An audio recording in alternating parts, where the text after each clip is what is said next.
Welcome into this edition of Hand Raised Guys, presented by Comer Heating and Air, Southern Air Conditioning and Heating. I'm Neil McCready here on this Thursday evening as we start to wrap up a weird short week of podcast. It was been a weird week for me. I was gone Monday and Tuesday on a speaking engagement in Winston-Salem, North Carolina. Got back Wednesday. Some things happened in our world. So I did some bunch of shows today. We got Blue Sky Live, which was up. Jeffrey Wright joined us, as always, on Thursday. So a big show there. Mind on My Money, presented by Argent Wealth, is up. And then McCready and Siskey, presented by Rain Total Body Fuel. We taped this afternoon as well. That's up in podcast form.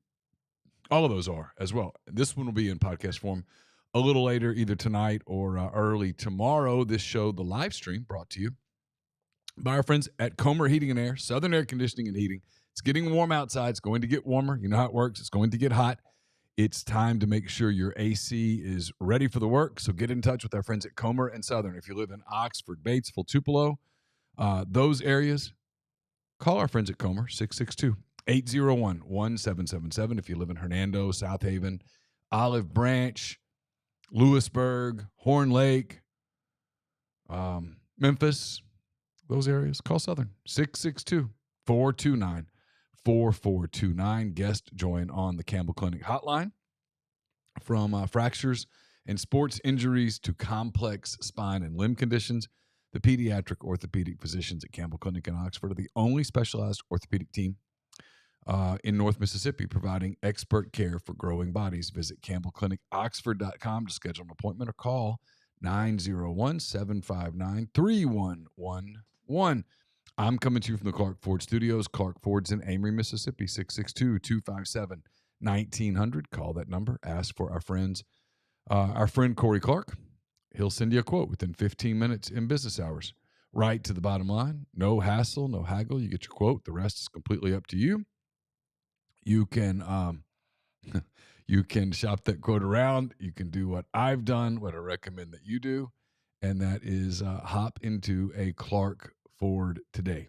You won't regret it. They'll take great care of you at Clark Ford. Great service. They want to be your car guy. They want to be your truck guy. They'll prove to you what that means when you make the call. Again, 662-257-1900.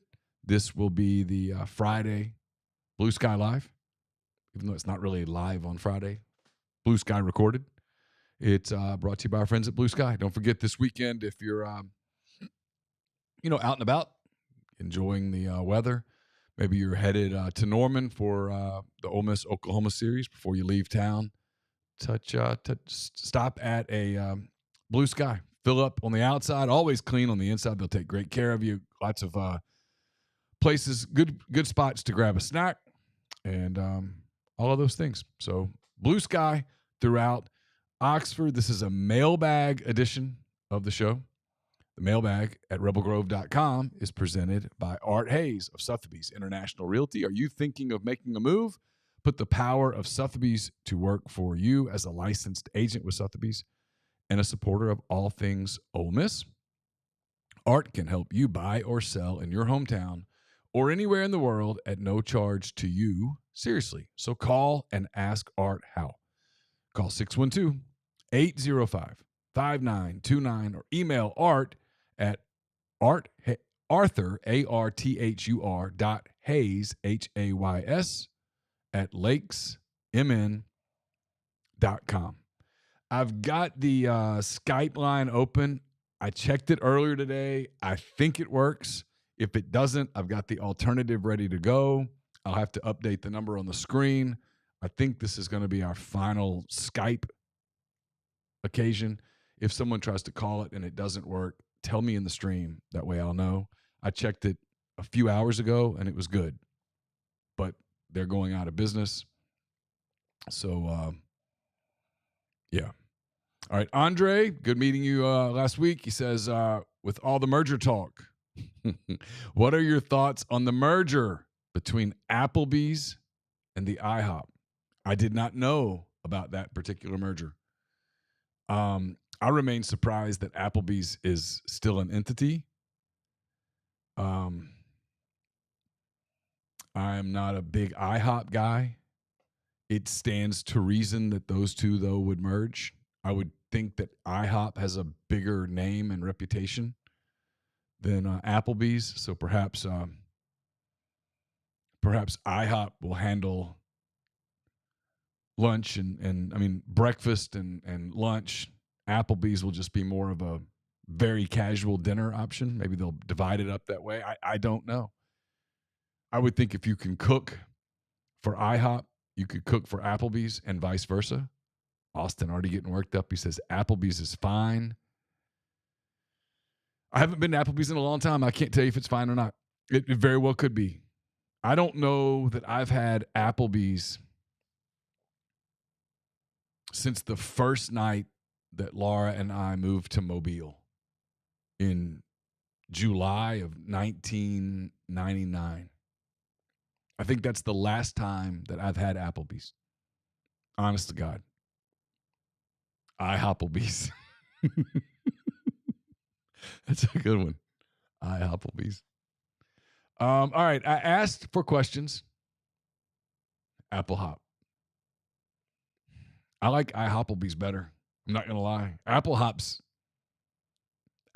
emphasizing the Applebee's, and I think I would emphasize the IHOP.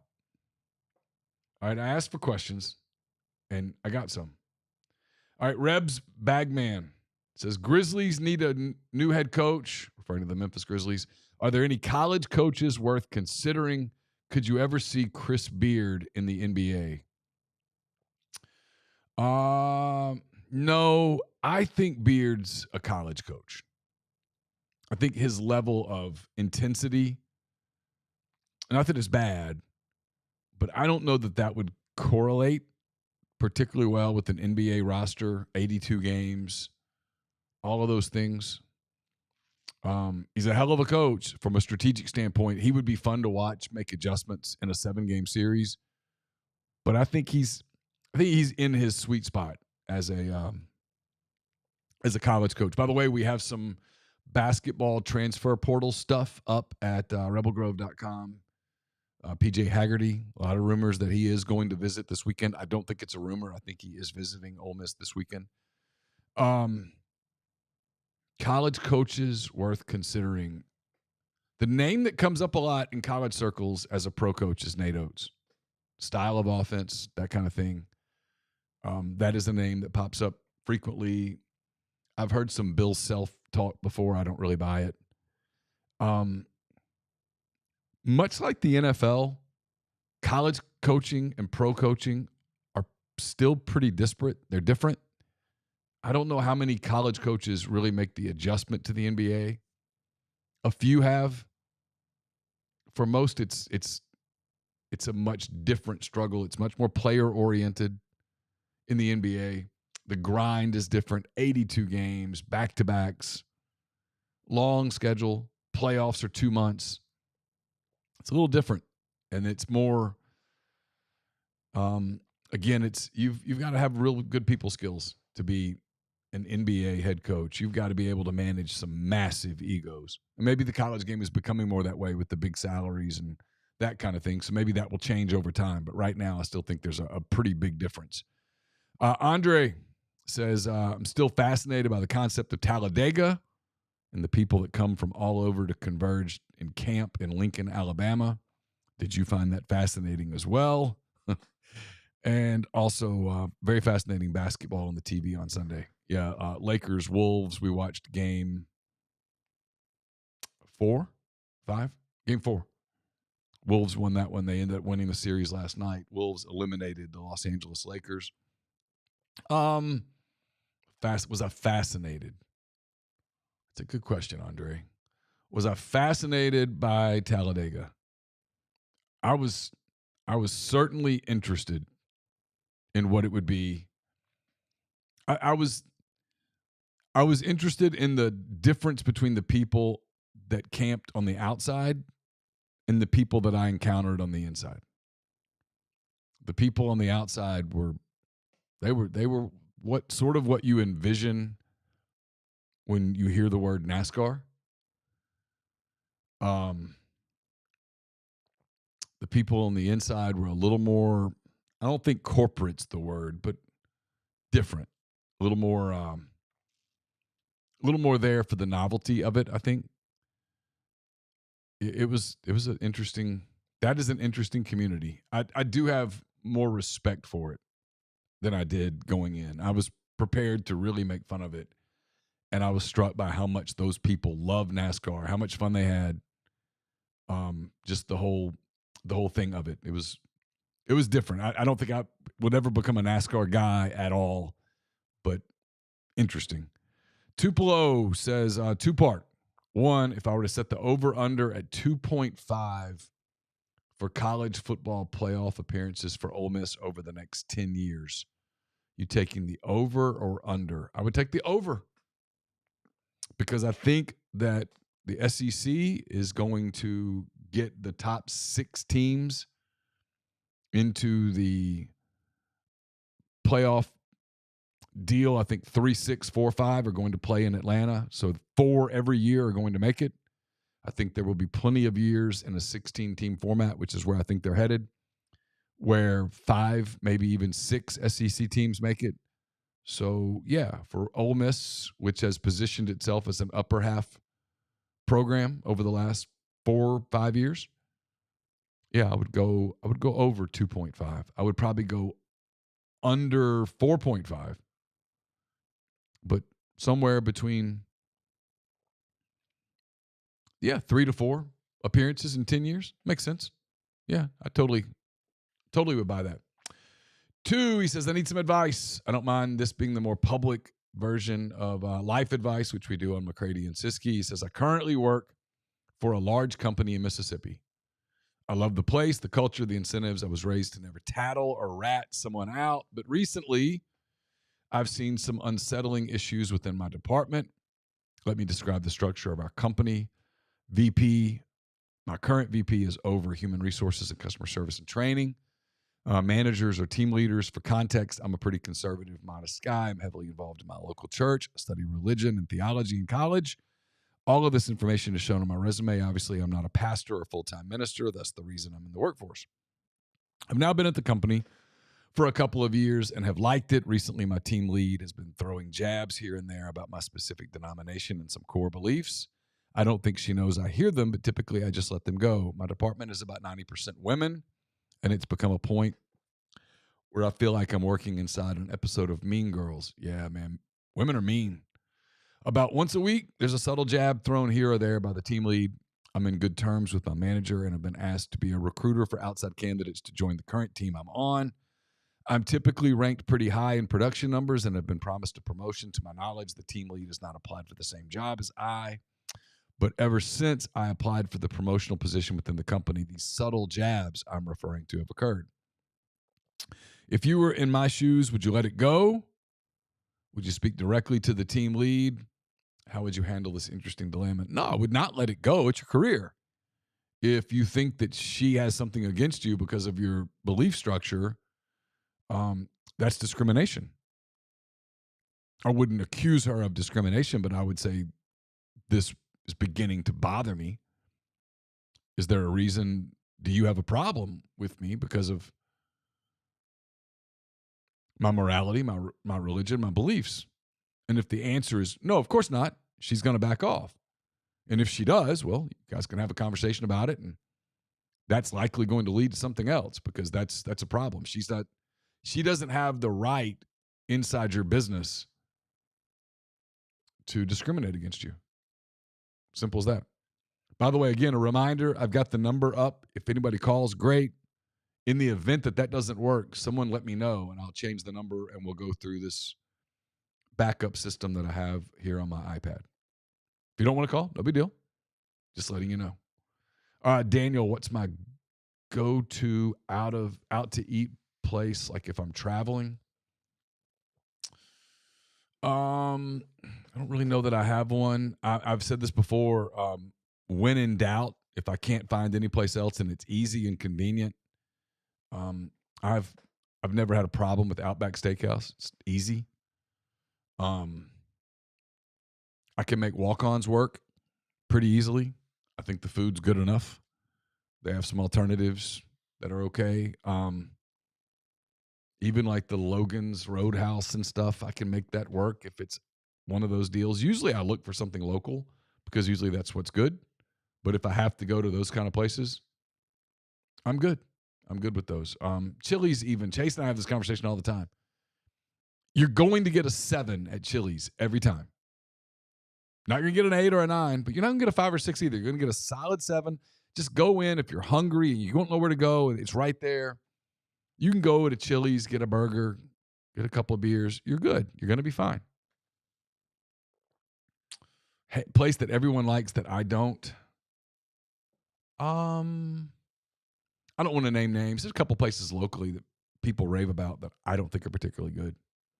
I don't know why they rave about them, but you're free to rave about them.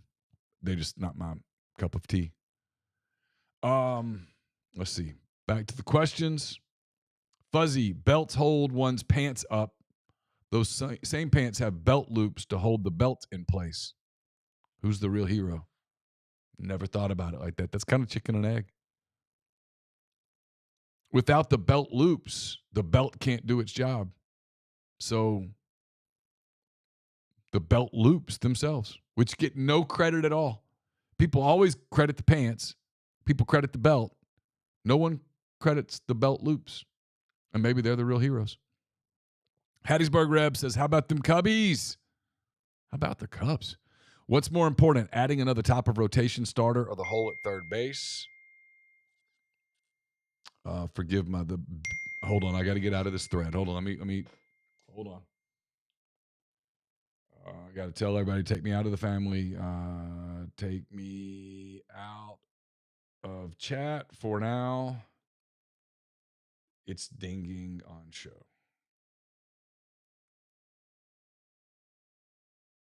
It's my daughter Campbell sending pictures from, she's getting ready to go out with her friends. Today is her 24th birthday. And so a bunch of her friends are all getting ready to go out. And that's lighting up the family chat, which is causing the dings, which is on my iPad. And I don't know how to fix all that right now. Hattiesburg, let's see. What's more important? I think they have to address third base. Matt Shaw has hit since he went back to Iowa. He's a good defensive fielder. I do think there's a chance that he comes back and he's good to go. He's far from the first rookie to struggle in his first taste of the bigs. I think they're closer to having their bullpen addressed than others, although they still are very close to the league lead in blown leads, which is a bullpen issue. I think they have to address that. That can usually be addressed pretty cheaply. But I think they've figured out some things there. Steele's out for the year. They probably should add another frontline starter. That's going to be expensive, and it's going to cost you some prospect capital, which is why the thing that I'm watching for the most, like anybody who follows the Cubs, is can you extend Kyle Tucker long-term? Because if you can extend Kyle Tucker long-term during the season, you can probably trade a couple of the outfield prospects that you love so much. If you're not going to keep Tucker, you can't trade Kevin Alcantara, for example. Owen Cassee. Those guys have to stay in your building. So there's a lot there, but look, they're good. I've started watching them a little bit here and there. I'm still kind of focused on other stuff, but like today they knocked Paul Skeens around, beat the Pirates 2 out of 3, could have easily won 3 out of 3. PCB Rebel says, I think today's merger is a pretty big deal. Yeah, I think the Applebee's IHOP merger is a big deal. I didn't know about it. But the more I think about it, the more I'm like, wow, that is a big deal. That is a big deal. Who would have ever thought that IHOP and Applebee's would one day work together? Grind says you're getting a busy. Okay, all right. Let me switch the number here on the screen. Hold tight. I'll switch the number. Thank you, Grind. Let me do that.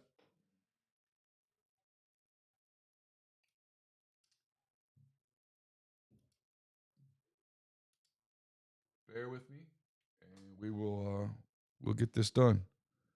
I had a feeling that today wasn't going to work on Skype, and I was right, but not a big deal because I've got it down, got it fixed. We'll make it work. I was prepared.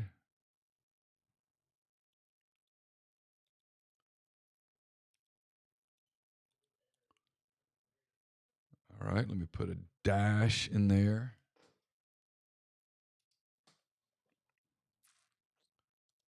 All right. Save. All right, so there's the updated number.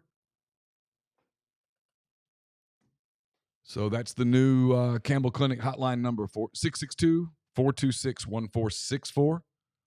So you can call that number, and we'll go from there. Kyle says, do you have any new show or podcast planned for the fall? By the way, I shipped you some more matches. Thank you, Kyle, for the matches. Not really sure. We haven't gotten that far yet.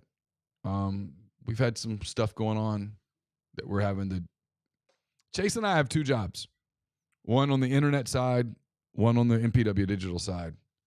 The internet side is eating a lot of our energy over the last month or two.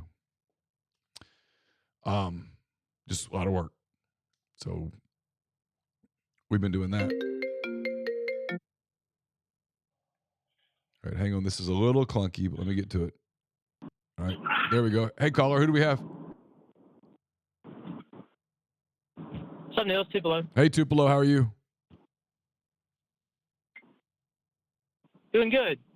It's an honor to be the first caller on the new number. How about that? Thank you. It's an honor to have you on the new number. It's a monumental moment. It is. Put a statue up. Yeah, absolutely.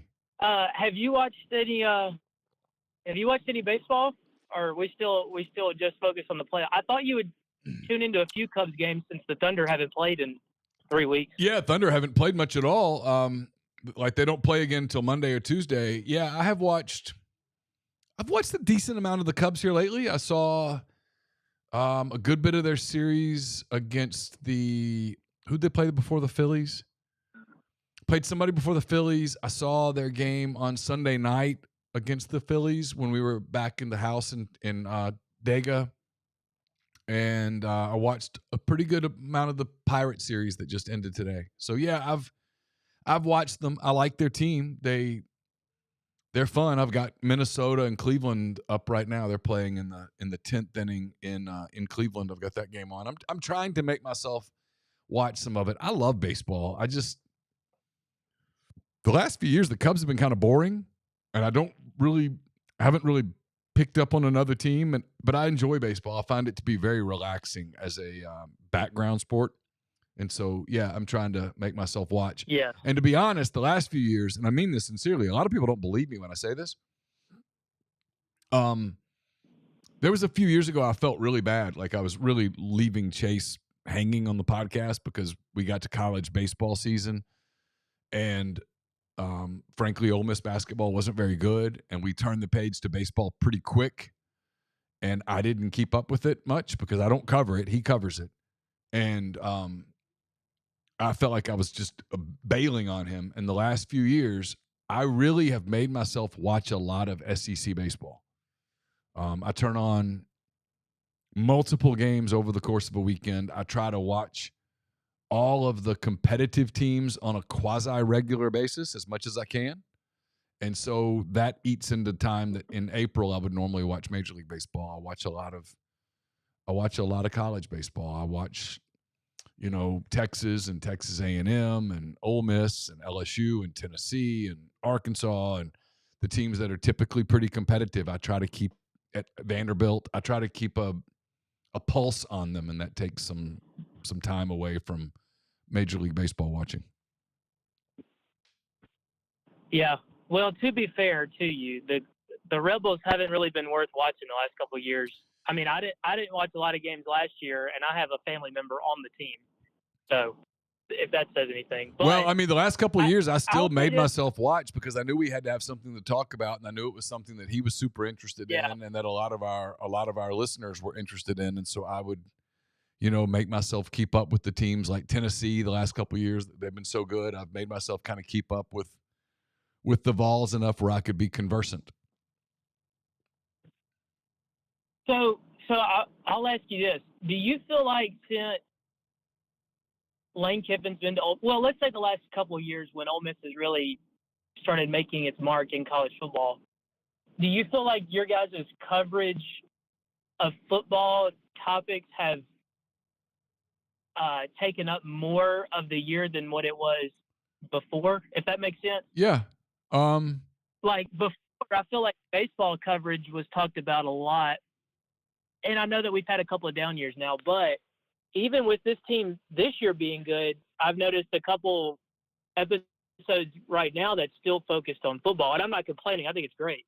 Yeah. But do you think that is strictly due to Lane Kiffin, or is it because the players are getting into the league now, or what do you think that is attributed to? I think it's both. Look, football, the way we run our site, right or wrong, good or bad, that's up for other people to interpret. I can't tell you what if someone goes, "Hey man, y'all site sucks," or that's their opinion. I can't argue with that person's opinion. The way we run it is based on analytics. If we were a baseball team, we would be a very analytically based baseball team. If we were a basketball team, we would shoot a lot of threes and a lot of shots at the rim, and we would pull people when they took a lot of mid-range shots. I mean, that's how we would play. We're very analytic. Our analytics. I bet you wouldn't play defense. We would play defense. If you look at the top teams in the NBA, they play defense. They play defense. No, but football dominates analytically. It just does. When in doubt, we should write about football. Yeah. This year basketball did pretty well, especially as the season went on and the team was good. Basketball got really good analytics. Baseball, when Ole Miss is competitive, gets phenomenal analytics on this site. People love baseball. They love transfer portal coverage. I'm probably giving away trade secrets here. Recruiting interest is down analytically. People are not as interested in college football recruiting of high school kids as they have been. I've been doing this for 17 years, and when I got here, that was number 2. It's no longer close to number 2. They're not interested in. They're not interested in women's basketball. They're not interested in a lot of that kind of stuff. It's what people say. Why don't y'all cover women's basketball more? Because when we do, people don't read it. So it's time. Time has value. But yeah, since Kiffin's been here, the football team's been far more competitive. They've had 2 10-win seasons and an 11-win season. They've been in each of the last 4 years. They've been in the national conversation in November. Yeah, there's a lot more football interest, and we have to write about it. And people love the people love the portal stuff, and that now they've had draft success. Yeah, Lane's made covering Ole Miss football a lot easier in terms of writing things that have appeal. Well, and since 21, there were the 21 team and the 23 team had no chance of making a playoff run just because, you could just watch it and tell. But at the same time, every one of Kiffin's teams outside of 2020, they've been in the conversation to make the SEC championship every year. Yeah. It's just, things had to fall their way, but they've been in the conversation. But so I wanted to mention the Cardinals. I've talked a lot of NBA recently. I got to say, this team's not well-rounded, but they are really, really fun to watch. You probably haven't watched any of their games, or maybe you have, I don't know. But I watched some of their doubleheader against the Reds. Was that yesterday? Yeah. Yeah. Yeah, they won both games yesterday. Yeah, they looked good yesterday. So originally I picked them to go like 81 and 81, 82 and 80 again, about a 500 season. What I didn't expect was them to be really good at home and like league worst on the road. Yeah, they were I expected them to be slightly above average at home and slightly below average on the road. If you average those out, they'd be average. So, but I've been a little bit wrong so far. Yeah, they were 2-12 on the road going into the doubleheader yesterday that they won. That was and Cincinnati had won like 8 or 9 in a row going into that game. That was one of those days that's proof of you just never know with baseball. But it's still, for a major league team, the sample size is a little too small to get too into what a team's doing at home or away. What's the Cardinals' record right now? They're right around 500. Yeah, they lost the game 4 today, so they split the series. They're 14-18. Yeah. I mean, and they could still get to 82-80 or whatever. I mean, I'm not saying that, but they've been tremendously bad on the road. Like giving up an average of like the starting pitching, it's like a 9 ERA on the road. I mean, it's really bad right now. And that's probably at the professional level. That's probably such a small sample size that it's an anomaly. Like if that's still a thing going to the 1st of June, then you might be able to dig into that and try to figure out why. But you've been around baseball enough. Like good baseball teams can have a bad month that just sticks out like a sore thumb that really has no explanation, and vice versa. A bad baseball team can have a good month that you look at it and go, how the hell that happened? And it's just baseball. It's 162 games. It's a lot of games. So I don't know that I would read. Yeah, I wouldn't read too much into that's why like right now a lot of people are making a big deal about the Athletics bouncing around 500 and having a chance to win the West. And I'm like, guys, I understand where that's coming from, but well, you know what that is, don't you? You know what that is? That is a media narrative was established before the season that they would be absolutely horrible. And now the fact that they're not absolutely horrible is this giant surprise instead of, no, you were wrong. They do have some young talent there. They've got a pretty good bullpen. They've got some young pitchers with some live arms, and they hit the ball a little bit. And they're probably a little energized, frankly, to be out of that big cavern in Oakland and playing in a park where at least there are fans that they feel like they're there. I mean, they've been playing what had to feel like intra-squad scrimmages the last few years. Yeah, well, the problem with, and I see this primarily in baseball and football, especially on the college level, if a team like, let's say that's equivalent in college to the Athletics, is supposed to be the bottom of the division or conference, whatever, and they end up being mediocre, it's like, oh, they were great. And then if a team is supposed to be top end of the conference and they end up being slightly above average, it's like they suck. And I'm like, well, I don't know if that's necessarily true. I think they're just slightly above average. Yeah. And the Cardinals media has some pretty hardcore fanboys in it, but there's a couple that are pretty legit. I mean, Katie Wu is a phenomenal reporter. Yep. She's not a Cardinals fan. Yep. Bernie Miklasz is a phenomenal coverage guy. I don't know if you've ever heard of him. Oh, yeah. He's a phenomenal writer. Yeah, I've followed him for years. Bernie's awesome. And they said before the season, look, this team is going to bounce between below 500 and above 500 and just take it at face value. Well, then when they started off hot, most of the media was like, this team has a chance to clinch the NL Central. And I'm thinking, whoa, I mean, I guess that's technically true, but you're going to have it's a long road. And now the media is turning into, well, this team's just not good enough. It needs to start selling. And it bugs me when, I'm trying to just read about the team and watch them and stuff. But they have some good pieces moving forward. It honestly excites me more to see them playing the young guys than it is if they were bringing in, all like they did last year. 2 years ago. They had a Paul Goldschmidt and all that. It just wasn't working. And so it's better to watch your team develop with the young players that go 500 than it is to watch them play with a bunch of old guys that won't be here next year and 100%. They win 85 games. But anyway. Yeah, no. All right, Neil, I'll let you go. Okay. Thank you, Tupelo. Appreciate you. All right, thanks, Neil. Go Cardinals. Bye. No, there's nothing more fun than the climb. Watching a young team that is fun to watch, that plays hard, even if they have no chance of winning a title in that particular year, that's still fun. That's fun fandom, I think. I mean, the most fun Cubs season was 2015. And that was the year that they kind of came out of nowhere and made the playoffs and beat the Pirates in the wild card game and beat the Cardinals in the NLDS, and then the Mets swept them in the NLCS. But that was fun because that was kind of out of nowhere, and it was these young guys, and you had this vision of what they might be. And then they won the World Series the next year, and they've not done anything since. But they did win the World Series the next year. There's a lot of stuff in the stream. I have no update on how much money PJ Haggerty is or isn't getting, but it was a funny question. Thank you. Cooking with popcorn. Do you think people have lost interest in recruiting because of NIL and the portal? No, I think they've lost interest in recruiting because guys can transfer so quickly.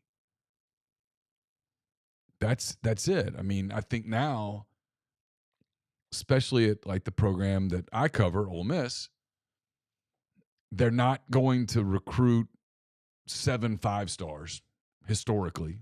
Maybe they do, but they haven't to this date. That would be an unrealistic expectation. They only recruit guys from a high school level that they think can contribute quickly, and the guys that they recruit that don't make it are the ones that leave to make room for the guys out of the portal. And they've recruited incredibly well out of the portal. I mean, they just had, don't hold me to the numbers, like 7 guys drafted. They placed a bunch of guys. I was at Talladega on Sunday, and I saw Jared Ivey outside of Ricky Stenhouse Jr.'s trailer. A line I never thought I would say. I was like, that's Jared. And I went up and talked to him, had a conversation. I was like, hey, what's up? And he said he was going to Seattle. My point is that all these guys that Ole Miss has built around the last few years as they've become a nationally competitive contender of a program, not all, but the majority of their contributors have been transfers, including guys that transferred like Jackson Dart and J.J. Pegues and Jordan Watkins and others who played 3 seasons. A lot of guys who played 2 seasons, but they're all transfers. Cleveland beats Minnesota 4-3. That's where your interest as a fan base appears to be. And I get it. I would be too. If I were an Ole Miss fan, I'd be far more interested in what they're doing in the portal than what they're doing in high school, because the portal guys are the ones that are coming in, that are getting on the field, that are the contributors that you build around. But that does therefore minimize your interest in the high school recruiting, because you can sign a high school kid and bring him in January and he can leave in April, or he can leave in December, or you can miss on a high school kid that you thought you really, really wanted, Caleb Odom, and he's at your place a year later. So I do think that element has reduced the level of interest in high school recruiting. I don't think that's a reach. Let me get you connected here. Hey, who do we have? Hello? Hey, who's this? It's Andre Neal. Hey, Andre, what's up, man? I just, I started the show off with the Applebee's IHOP merger, but have you ever seen anything like that before? 2 polar opposite restaurants trying to merge together and make it work? I mean, I can't think of it off the top of my head, but that's not my area of expertise. I'm not a big chain restaurant guy. I'm not sure I can't remember the last time I've been to an IHOP. I'm not positive I've ever eaten at an IHOP. So I'm the wrong guy for that. Gotcha. In other news, there's a lot of speculation. I know some people in the chat are going to get upset about this, but is Giannis going to be a Laker? I don't think so. The Lakers don't have a package to put together for Giannis Antetokounmpo. I mean, who would they trade? Austin Reeves, Dalton Connect, right? I mean, so it'd be Reeves, Connect, I guess Jared Vanderbilt, a bunch of picks. What's in that for Milwaukee?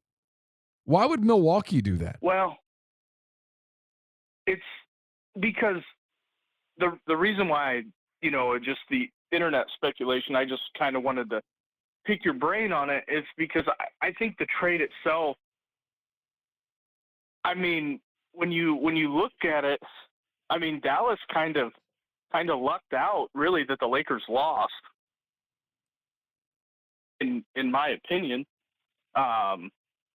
because they didn't go forward and, have a championship run. But I mean, they fired their coach and brought in Doc Rivers because everybody speculated that Giannis wanted him out.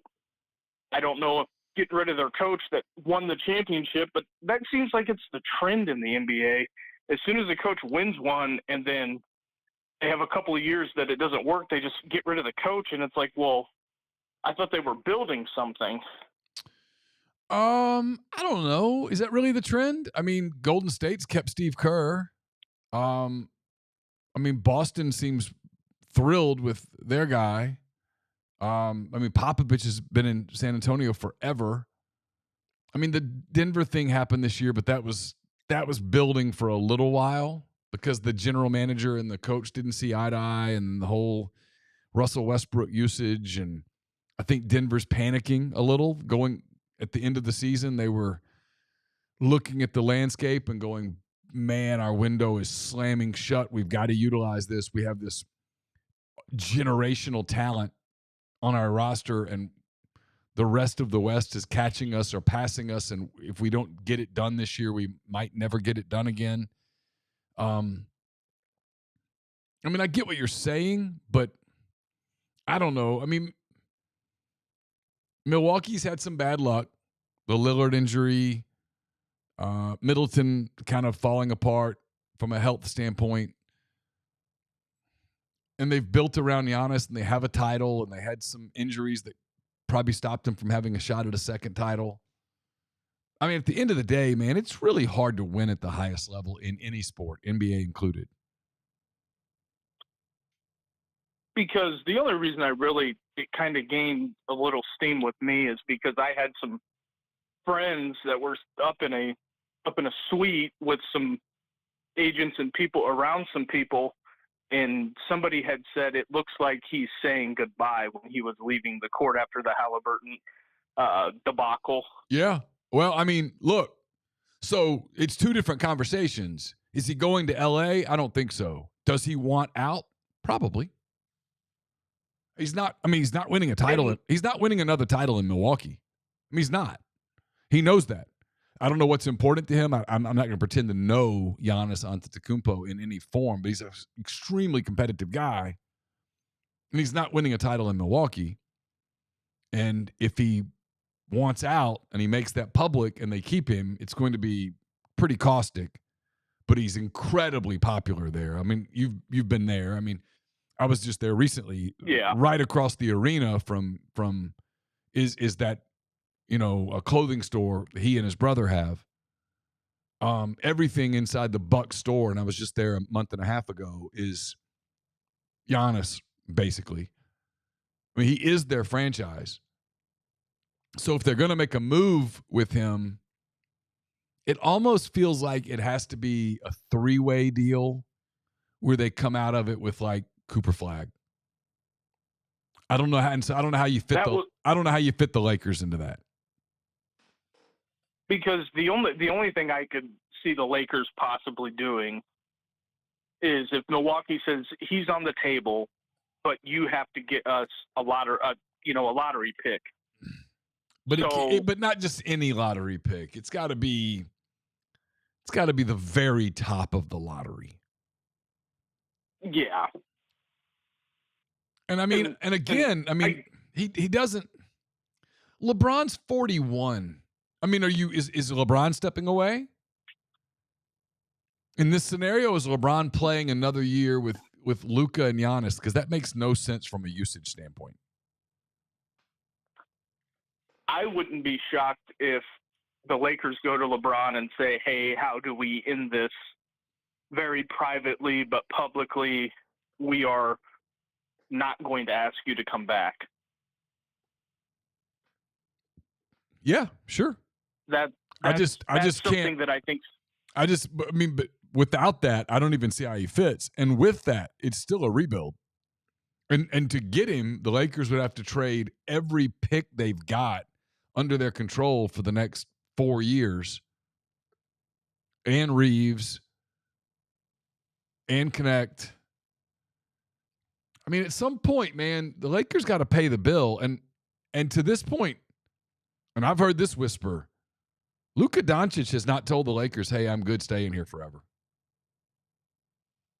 That was something else I was going to pivot into, I also think that Denver is a very real option for Luka. If he doesn't want to resign and do the whole LA thing, I mean, he loved Dallas. Yeah. His boys, Jokic needs help. And, they got the whole Euro thing going on. That would be an unbelievable backcourt. Jamal Murray and Luka in the same backcourt. Yeah, it'd be interesting for sure. I mean, look, San Antonio is going to be really good soon. Oklahoma City's really good. Houston's still alive. They're going, even if they lose this series, they have a very bright future. Minnesota's a really good young team with the superstar in Edwards. I don't know that going to LA is the answer just because it's sexy. I really don't. Yeah, and one other thing that the Pacers put out a press release this afternoon about Halliburton's dad, saying he's not going to be at any of the games for the foreseeable future. He shouldn't be. I'm not disagreeing on him not being there, but this is not the first time we've seen issues with fans, players. You had the Ja Morant and Ja Morant's dad and Shannon Sharpe, and does the NBA need to get a handle on parents at the games? I don't know. Because, I don't know that. I don't know enough about that just because there's a one-off here. And Antetokounmpo showed tremendous restraint in that moment. And Tyrese, to his credit, was critical of his father, which was probably not an easy thing to do in a press setting, but he was. And so, I don't know. I don't know that a couple of incidences make it like, oh, God, this is some big problem. I heard Giannis, I believe, talking about this, saying he doesn't like his family being courtside. He'd rather them be somewhere else. And I think most families are that way. I know Kevin Durant's family used to be courtside, and subsequently they're not as courtside as they used to be. But no, I don't think it's a big problem. I don't think the NBA has to address it. The fact that they've already addressed it with Halliburton moving forward tells you that won't happen. He shouldn't be anywhere near courtside again for a while. That could have gone really bad. Hey, I need to roll, Andre. Got some other people that are trying to call in. Yep, got you, deal. Thanks, Have man. a good one. You too. Bye. Yep, bye. Let's see. The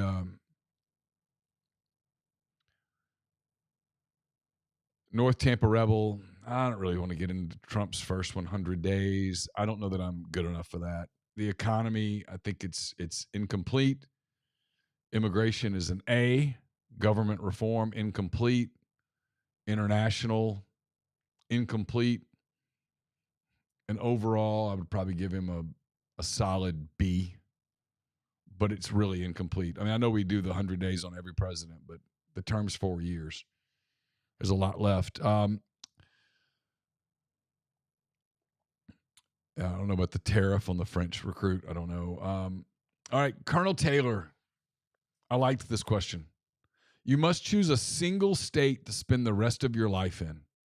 Once you cross its borders, there's no turning back. Stepping.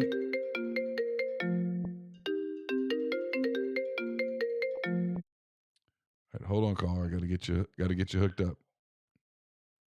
All right, caller, I got you, but hang on 1 second, okay?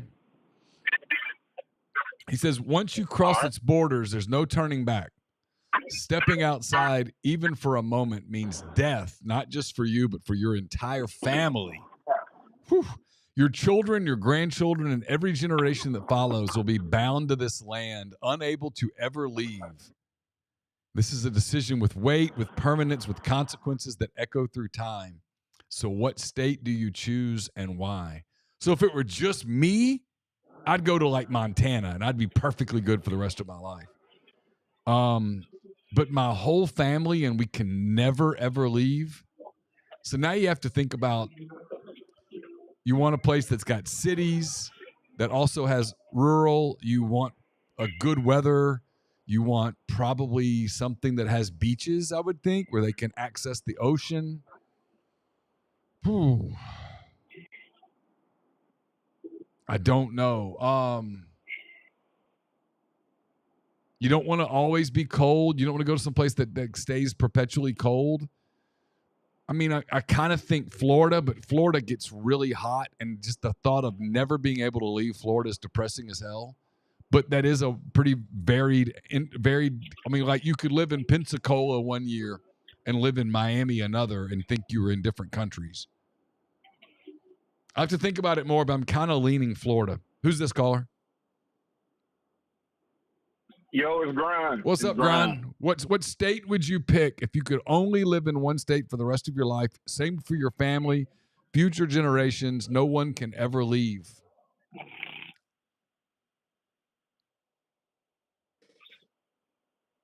Ooh. I know that's a big question. So you make a good point about Florida with the weather from Pensacola to Miami, and I kind of like because I'm thinking about financially too. So I'm kind of like how you're being a little fiscally responsible with the state you're living in too. No state income tax. I mean, I was thinking Texas, but honestly, it's not Texas. Texas is not the answer. No, and Texas only beach is like Galveston, and I'm kind of like Charles Barkley when it comes to Galveston. That's some dirty ass water.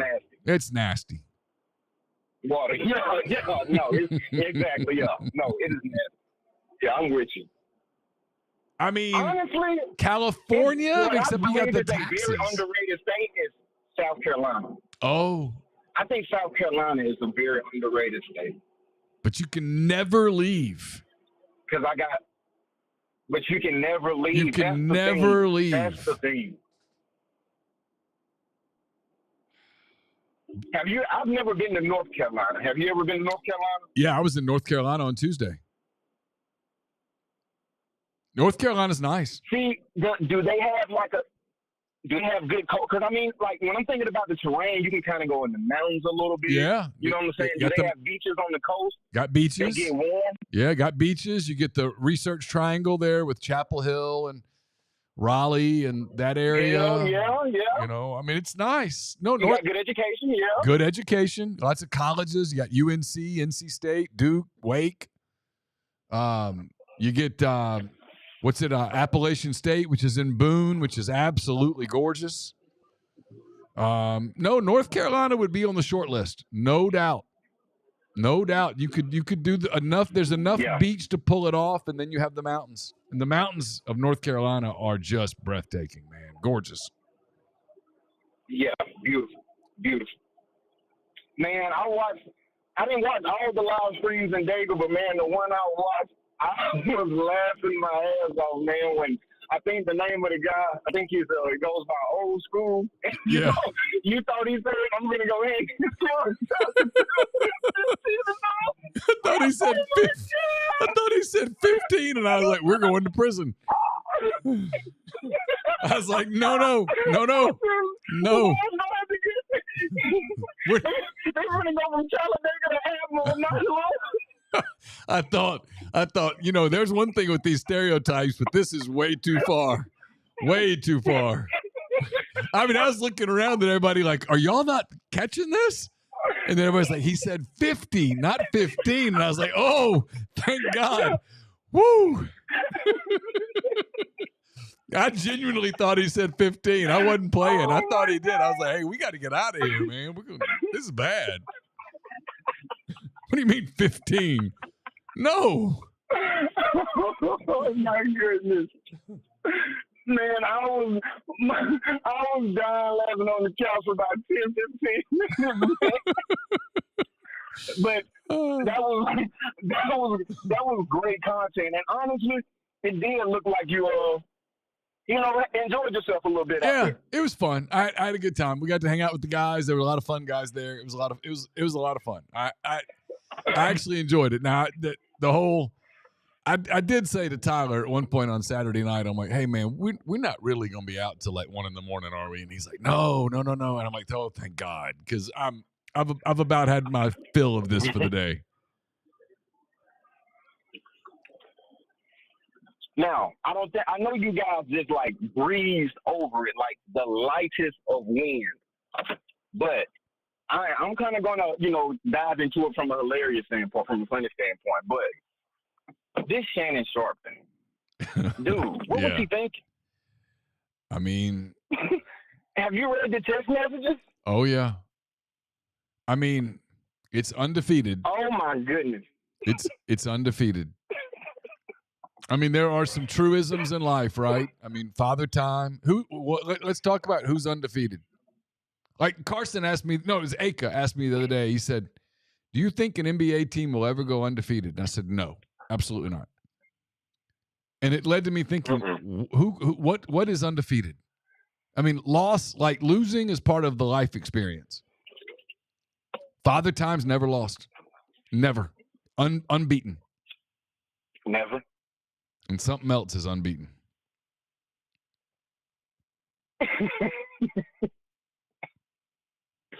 Man. I mean, it has led to wars. It has led to wars. It has changed nations. And it has ruined so many careers and lives. And here we are.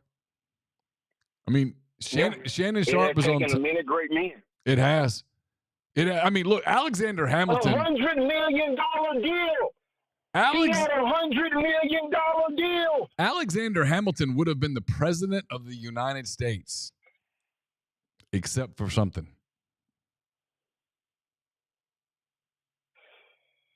$100 million deal for Shannon. Oh yeah, you need to read about Alexander Hamilton. What book can I read about that in? Oh, in his book, Alexander Hamilton.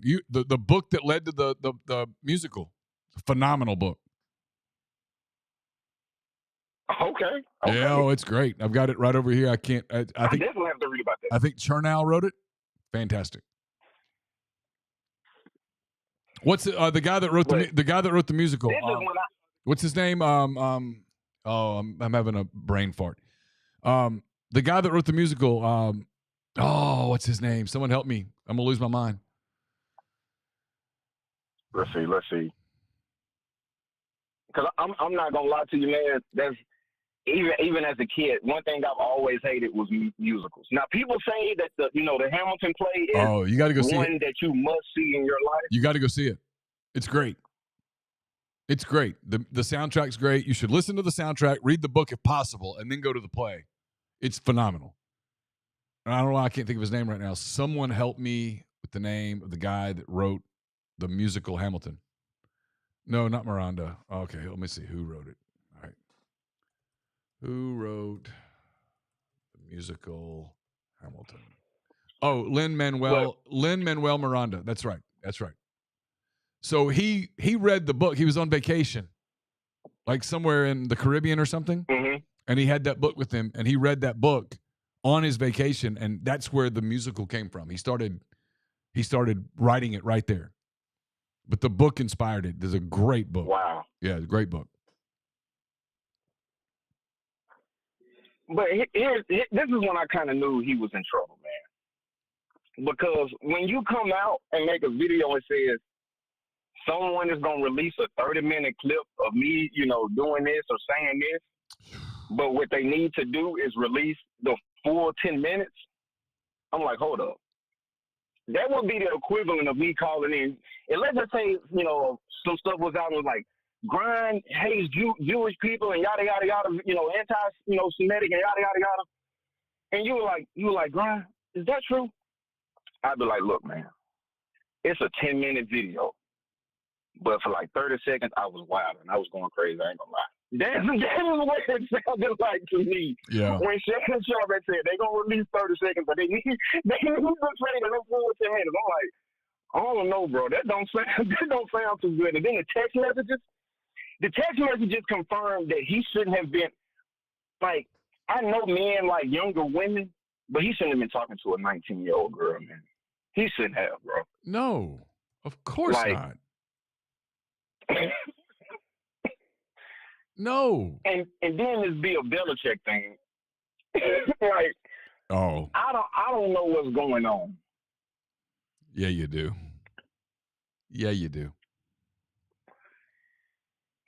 It's two things that are always going to be true. But why do the people who love Bill Belichick letting this happen?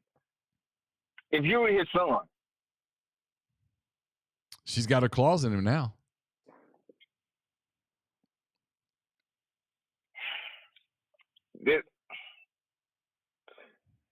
Let me see. Hold on. Look at her and look at him and tell me that we don't have to even think about what this is all about. For her, it's about money. And for him, he's this lonely old guy, and here's this, pretty attractive, mid-20s. You know the rest. Mm-hmm. Hold on. I'm Googling something right quick. If he doesn't have tens of millions of dollars, there's a 0% chance that she even has a cup of coffee with him. And now she's running his life? Come on. You think so?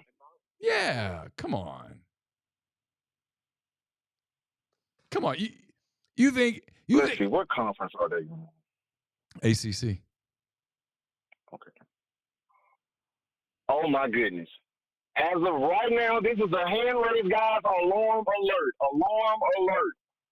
The North Carolina over-under for the win total right now is 7.5. Oh, I'm going under. I think this should be a hand raised, guys, hammer. Yes. Bring out the hand raised, guys, hammer. We got to hammer the under. This has chaos written all over it. But listen, how old is Shannon Sharpe? How old is Shannon Sharpe? 53. Okay, when a 53, 54, somewhere around there. So he's my age.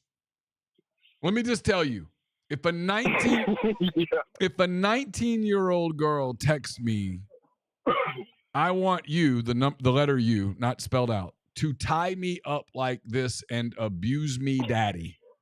I'm out. I'm out right then.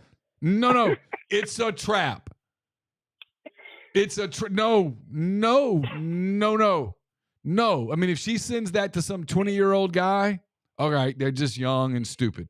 She sends that to me, it's a trap. It's a trap. It's the equivalent of me walking down. Hold on. It's the equivalent of me. I'm walking down a path, minding my own damn business. And right in front of me, 15, 20 feet, is a big coiled up rattlesnake. All right? I got two choices. I can continue moving forward and run the risk of getting bit by said snake. Or I can turn around and walk right back where I came from. That is a no-brainer. He chose to keep walking towards the snake. It's his fault. 100% his fault. It is. It is. There's no way around it. He says he'll be back for the NFL preseason. Well, and I'm going to have a full head of hair. Do you think he'll be back on NFL? I do, and I also think that I'm going to grow a full head of hair sometime between now and August. Yep, I do. Full head. It's going to be magical. God, you guys are going to. I'm going to be like the whole show. I'm going to be like doing this on my hair. Yep, and Shannon will be back. Yep, both of those things will absolutely come true, and yeah, absolutely. Mariano Rivera is going to come back and close for the Cubs in October. Yep. Why not? Hey, if we're going to fantasize, let's go all the way.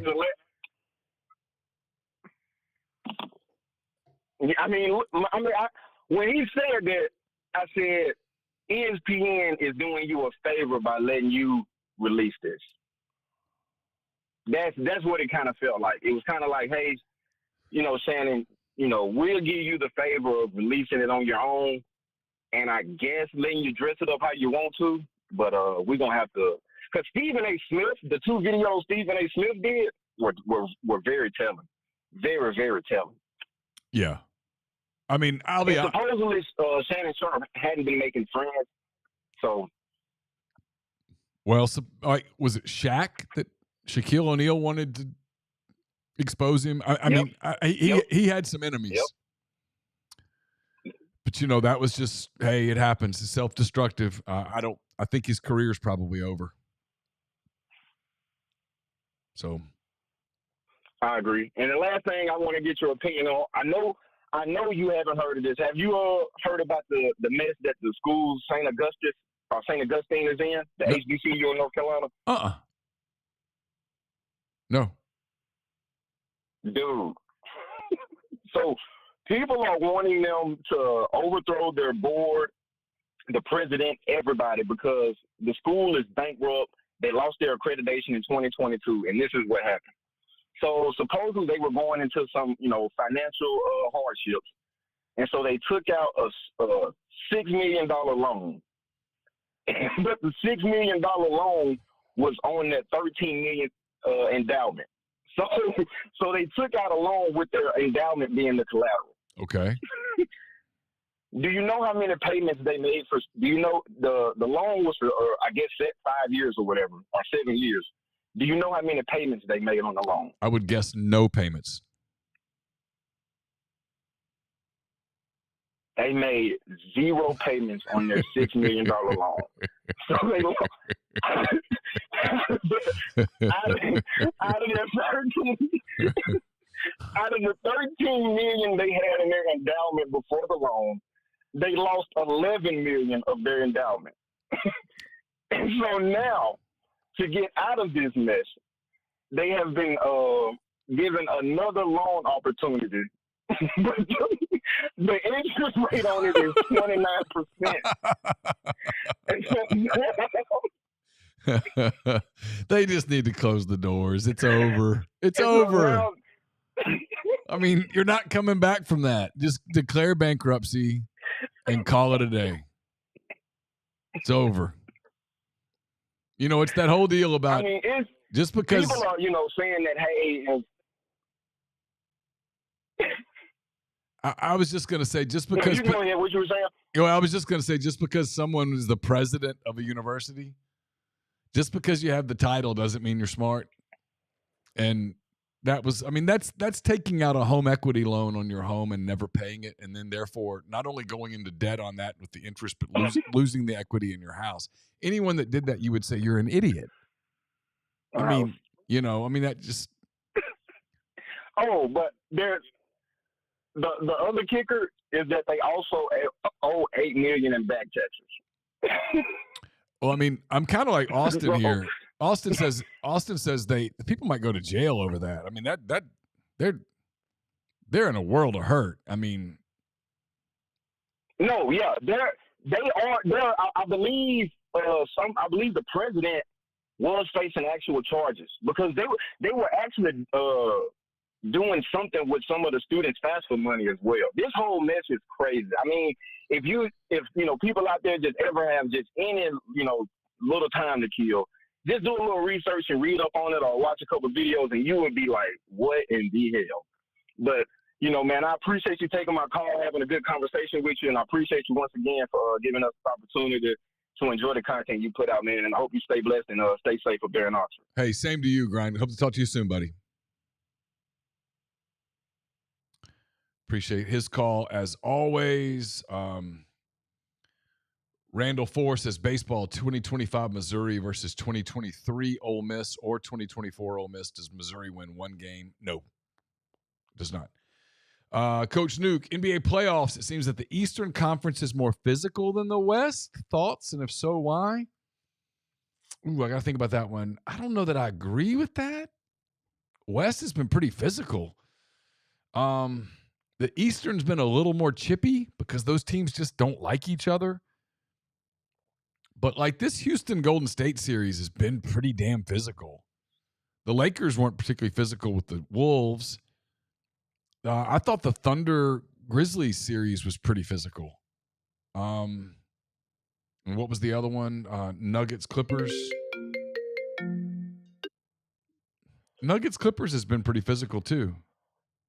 But the East, the East has probably been more physical. It's a little different style of play, perhaps, but I don't know. I'd have to think about that a little bit. Hey, who do we have? Hey, Neil, it's Mark Columbus. What's up, Mark? I hate everything. Well, I'm not better help, but I'll try. I got a program coming off a playoff appearance. Whether it was the result of a schedule, whatever, it's still momentum for the program. and we're exchanging a kid that has the potential to go legit 1-2 in the draft, or maybe even 1-1 in the draft, and I'm getting a kid that threw 137 interceptions at Appalachian State, and I got to hear that it's okay. Who is saying that it's okay? Oh, they're the Tennessee fans are trying to they're just so delusional. I'm not saying Nico was great. He didn't play well last year. He's got footwork issues to clean up. You know, it's not a great offense for him. I get it. But the kid's got serious ability. Yeah, and if he absolutely. plays to his potential, he's got a chance to carry you to a 10-2 and back in the playoff, and you keep the momentum rolling with the program. This kid can't do it. This guy can't do that. And this guy's floor is he's going to throw 16 interceptions, and you're going to go 5-7, and then the bottom's going to fall out of the thing. When's basketball start? Seriously. Meanwhile, you nailed it here. You were the one that said the Avent. What's his name? Nick Ament. Ament was going to go to Tennessee, and he did. That was a big get for the Vols. Yeah, but they struck out on a couple portal guys. They wanted the Rice kid that's going to USC and another dude that's going to Auburn. But the Ament kid, Barnes personally recruited that guy. He thinks he's another Kevin Durant. He's awfully good. I know that Duke wanted him badly. I know that Arkansas wanted him badly. So did others. There was a lot of people that put a lot of work into that kid. Yeah, that was Barnes' personal mission, was to land on that dude. Well, so, I mean, that was the Kevin Durant that's thing. Something to look forward to, because this football season ain't gonna be good. I'm sorry. No, I anticipate Tennessee's going to fall off some. And if you'd have told me before, like, the circus happened, that the kid was transferring because of football reasons, like he doesn't think Heupel's offense is going to prep him for the league, okay, I totally get that. I would have understood it. Because the kid's got serious talent. I'm sorry. Like, he's at worst the fifth quarterback off the board next April. At worst. He just is. Nobody wants to hear that. So So should they have just met his requirements and paid him what he wanted? Because he was going to continue to hold them hostage. I don't know. I'm glad I didn't have to make that call. That's what I've said. But yeah, I mean that's my point. They had to make it. So what, did they do the wrong thing? Well, if they did the wrong thing, because you said nobody's going to care if the dad's a pain in the ass. Well, that's true. No one's going to care if the dad's a pain in the ass. How much of an issue was that going to be in the locker room? I think his teammates were, I don't know. You're right. I mean, because that was the deal at Ole Miss, right? I mean, there were some people at Ole Miss this last year that were like, man, you should have just given Quinshon whatever he wanted. And I was like, okay. So in a world where you give him whatever he wanted and he stays, you solve your running back problem, granted. But now you have a pissed off quarterback. You've got a pissed off offensive line. You've got wide receivers who feel like they got screwed. You got people that are angry. You've suddenly, as a coach, you don't have the same credibility with your top players as you did when you put your foot down. Sometimes I guess what I'm saying, Mark, is that it's real easy to look at something and go, okay, black or white, when in reality, man, it's all sorts of shades of gray. I get it, and I've said I'm glad I didn't have to make the call, but nobody's going to care next fall when this team is like, when they go down to Gainesville and Florida curb stops them. Like, nobody's going to care. No, you're right. You're absolutely. It's why people don't listen to this when like guys like Tyler say it. College coaches are losing their patience. Like they're starting to ask questions like, "Hey, how much longer do I do this? Do I look for the NFL?" I mean, you've got I'm giving Tyler his flowers here because he's right. In a world where you put some limits on this and you have one portal window, and I mean, you just have some limits, this doesn't happen. But the fact that the system is the way that it is right now it is ripe for chaos. And if you as a program never stand up for yourself and never stand up to the people, and in this case, it's not Nico Iamaleava, it's the people around him. But if you never stand up to those people, you will continue to deal with this over and over and over. And before you know it, you have no control over your program, no credibility inside your program, and no one believes you. And then it's over. And so yes, if they in a world where Tennessee goes 6-6, the narrative in the fan base is going to be you should have given him whatever he wanted. And in some ways they'll be right, and in some ways, nope, they'll be wrong. Because at some point, as the leader of a program, and Heupel is, you've got to say there's a bridge too far. And look, Lane Kiffin, I'm sure sometimes he lays in his bed at night and thinks to himself, how effing close you were to 12-0. And if you had, instead of having this weird running back room, you'd had Quinshon Judkins back there. Would Ole Miss have won one of those 3 games? Absolutely. Would they have won 2 of those 3 games? Probably. Would they have won 3 of those 3 games? I mean, maybe. Let's give them 2. 11-1. Hell, they're in one of the 4. They're a national top 4 seed thing in the playoff. They probably play for a title. Hell, he might have a title. On the other side, there's a world where he gives Quinshon whatever he wants, and he loses the respect of the people in that room, and people don't play through injuries, and the thing falls apart, and they go 7-5, and the repercussions are you can't recruit anymore because a guy like Jackson Dart in the portal, instead of telling guys, yeah, Lane Kiffin did everything for me he said he would do, says you can't trust that guy. Don't come here. It's complicated. Yeah, there's a lot of there, but this is your quarterback. You only got to deal with him for 8 more months. Like I get it. I get it. I totally. I get it. I don't know. I get it. Because you say it's the end of your program. It's also the end of your program if you go 6-6 and all the momentum's gone. You're going to be gone anyway. Like, not in this you know era. Not in this era. If you're Tennessee, not in this era. You can recover from one mediocre season pretty quickly. You're still an attractive program with a ton of resources. Yeah, I'll try to tell myself that. Joey Aguilar is what I got to watch all fall. Like I know Heupel's kind of a quarterback whisperer, but good God, I get that. See, there was no plan. Like if he was doing this stuff in December, because they're saying that he was trying to reach out to SEC schools, and he was trying to reach out to Ole Miss in December. They said.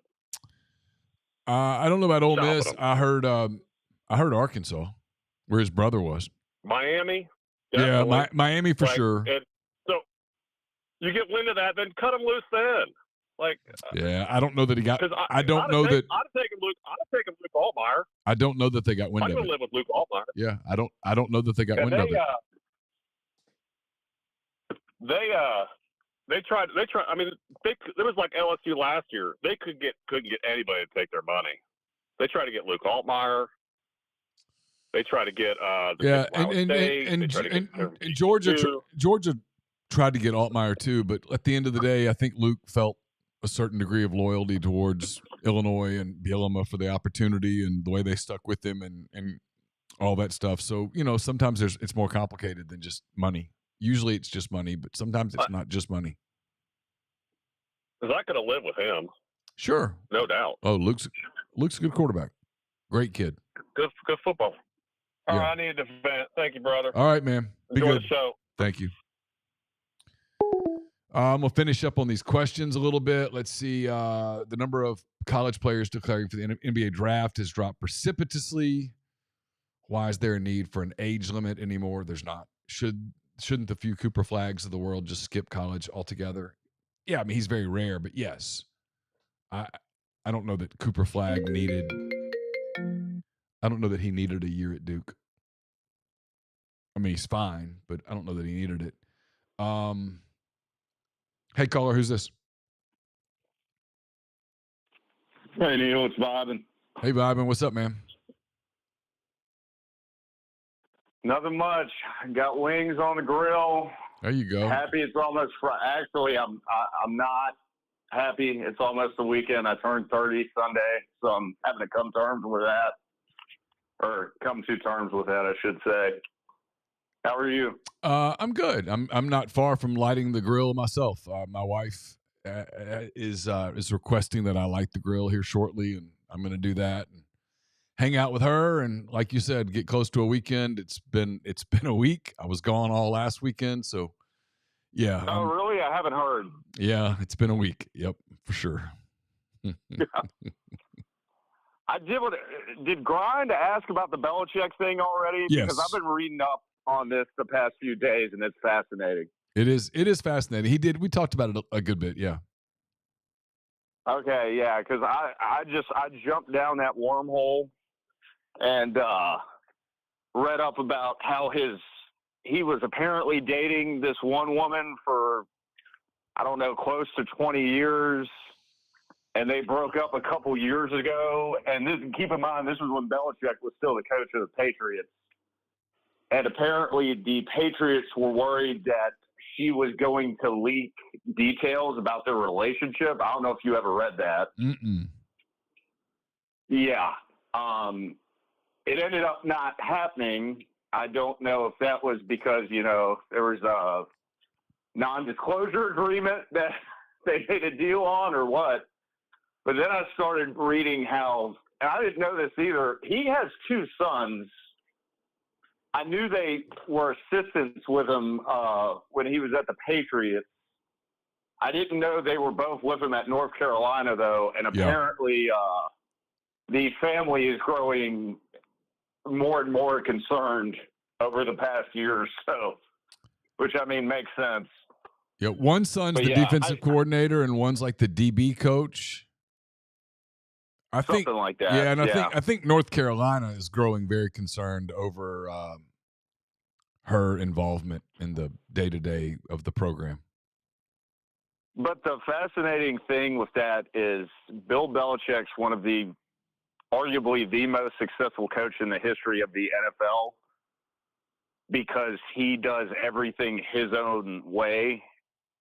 And when you put that in a college environment or a university environment, I would love to be in the room if he got called into the president of UNC or a chancellor's office and they had tried to have a conversation with him about how he's going to, handle a relationship.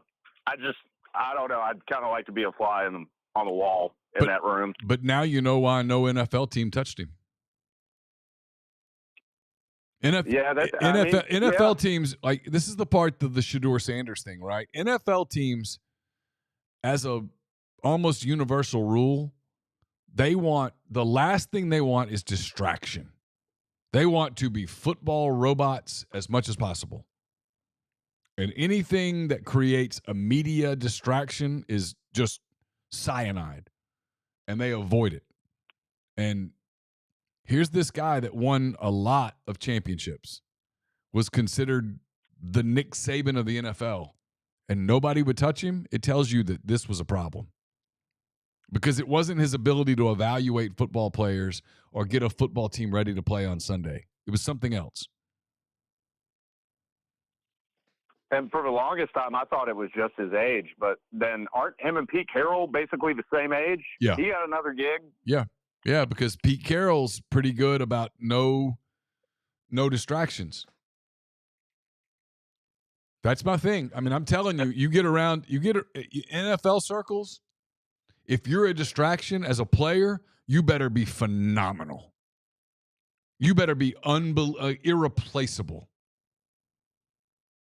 And the same thing applies to a coach. If you're going to be a distraction as a person with the stuff around you, you better be the absolute best coach in the world at the absolute apex of your career, or else they're gonna hire someone else. That's just how they're all wired. That league is wired that way. Yeah, it's definitely the definition of a scoreboard business, 100%. 100%. I did want to ask you one last thing, and then I'll hang up. Because how long have you been on the Ole Miss beat? Was it since Nut, or were you here for the last part of Orgeron? No, my first day on the Ole Miss beat was the first day of Houston Nutt's first spring in March of 2008. Okay, if you had to pick one 3-year period where you were covering the or just Ole Miss athletics, what do you think would be the most interesting, like in a span of 3 years? Because I was about to say, I feel like you and Chase have seen a lot of shit go down at this point. Pardon my French. No, we've seen everything. I've covered everything from 2 and 10. I've covered 2 and 10 that was an absolute train wreck, to the Kiffin era where they've won big. I've covered mediocre. I've covered NCAA mayhem. Yeah, I feel like I've run the whole gamut. It's why when people tell me, people do the whole, I'm not making this about me, but when people do the whole business thing, like, do you need Ole Miss to win? I'm like, do I need them to win? No. I mean, would I prefer for Ole Miss to win? Look, if the football gods dropped in and goes, hey, on any given Saturday, what do you want? I'm like, oh, let them win. That's easy. It's easier to cover winning. But we've had big improvements in our business on years where Ole Miss was awful. When news was bad, it's what's frankly set us apart. I mean, I think it's the reason we're the market leader, if I'm honest. And I know some people in other markets will get pissed off and push back, and they'll make fun. And I've heard things people have said this week and inside the beat from other people. But the reason that we turned a corner in 2011 is because when everybody else was slobbering all over Houston Nutt's ass, we were writing that it was over. Near the end of the Freeze years, when everybody else was still kissing Hugh Freeze's ass, we were writing, no, this NCAA thing's going to be bad. I didn't say it should have been bad. I said it was going to be bad. We had sources that told us it was going to be bad. The day that Ole Miss took the interim tag off of Matt Luke, I wrote in 10 Weekend Thoughts, thought number 1 was Ole Miss should hire Lane Kiffin.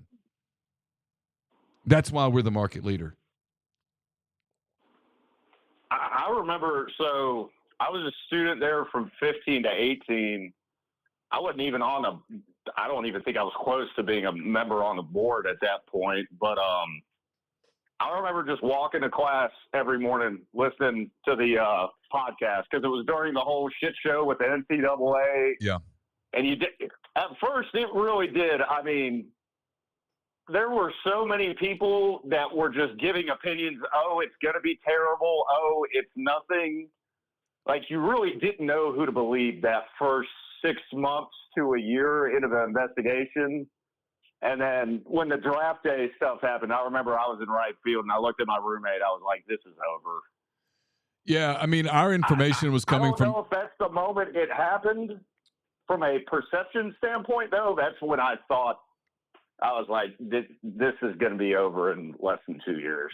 Yeah. I mean, for us, yeah, our sourcing was just people that were pretty tight with the NCAA who we knew what was coming. I mean, it wasn't a matter of wanting it to come. I wasn't wishing it on anyone. It was just, this is what's coming. It was personal, and they were going to take that program down. They just were. They were going to hit them with a multi-year bowl ban. They were going to hammer them. I remember telling people at Ole Miss, they want to hammer you. They intend to hammer you. And they did. And there were other people other people around that were like, oh, there's nothing to it. And they kind of got in their feels about it. And we just always approached it like, hey, we need to treat this like a news organization. And maybe that's right. Maybe it's wrong. I don't know. But that's kind of what we did. It was our approach. And I personally think it worked. Yeah, and I'm curious to know if you agree or disagree with me on this, because I talked to my older brother about this like 6 months ago. It was, actually it might have been, yeah, it was during the start of, I think, basketball season in November, and I told him, I was like, you know what, in hindsight, I don't know if it was as much to do with how much of a shit show the NCAA investigation was and state's involvement in it. But in hindsight, I kind of think that finally woke the general, Ole Miss community up to be like, when are we going to get our shit together and be serious about athletics? Yeah, I agree. I I think. don't know. You know. I mean, there was, No, go on. yeah, I agree with that. I think there was a moment where Ole Miss kind of had to hit rock bottom a little bit. And then it was funny because I remember writing this. Maybe I said it. I don't remember. I mean, people call what I said in 2019 a rant. I never thought of it as a rant. That's the funniest part of that is that Tuesday podcast when I said Ole Miss should hire Lane Kiffin always gets described as a rant. And don't get me wrong, I don't care. It doesn't matter. You can call it whatever you want to call it. But I never really thought of it as ranting. I thought of it as me just being like you have nothing to lose. At that moment, I mean, you just lost to Mississippi State because your wide receiver had pretended to pee in the end zone and gotten a penalty that forced you to miss a long extra point. You went, what'd they go, 5-7, 6-6? I mean, you were just. I think that year they went. Luke's last year they went 4-8. Okay, and I remember 4-8. it was one of the most frustrating 4-8 because they lost so many 1 and 2 score games. Well, and people forget 5 nights earlier. This is the game that really sticks out to me more than the Egg Bowl. 5 nights earlier, they played fine against Texas A&M. It was on a Saturday night. There was nobody there. The stadium had no buzz. It was kind of dead. It was the day that Tommy Tuberville did the second half hotty toddy thing. I was there for that. That was bad. Yeah, it was dead. You were just dead. And it was like, okay, well, once you get to this place, there's really no difference between 4-8 and just blah and 2-10 and pulseless. There's really no difference. I mean, it's the same thing.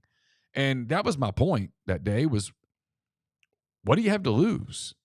I mean, here's this guy that kind of fits you from a personality standpoint, and that made some Ole Miss people mad, and I understood why. I mean, I was, but it was me going, why not? I mean, if Lane Kiffin fails, I mean, you just had a coach fired because he had massage people meeting him at his hotel in Tampa. Was it going to get much worse? You had just come off sanctions. And yeah, I think Ole Miss people had had enough. And I think the Kiffin thing breathed life into them and showed that, hey, we actually care. We want to try to win. And I mean, I think the rest is history. I'm not taking credit for it at all. I'm just saying I think there was I think that podcast resonated with people because it made common sense. I don't think it was a rant. That's my only, like, when I'm long gone and people refer to that and go, oh, it was a rant. I didn't, for the record, I never thought of it as anything resembling a rant. I thought it was just a observation.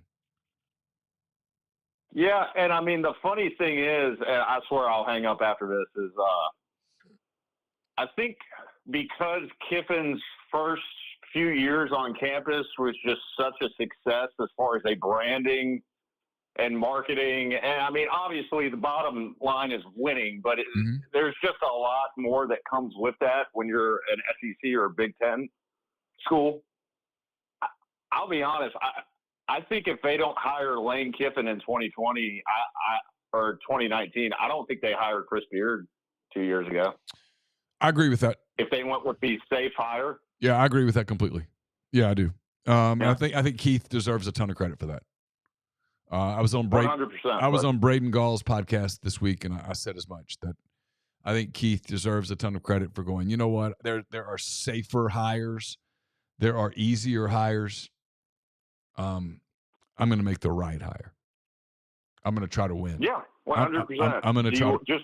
I'm going to try to win. And there would have been, look, in a world where Lane Kiffin comes to Oxford and is a complete personal disaster, would there have been criticism? Yes, absolutely. But sometimes I always use the ladder analogy. If you're painting a house, okay, you're painting a house and you need a ladder to get up to the top of the house. It's a big 2-story house.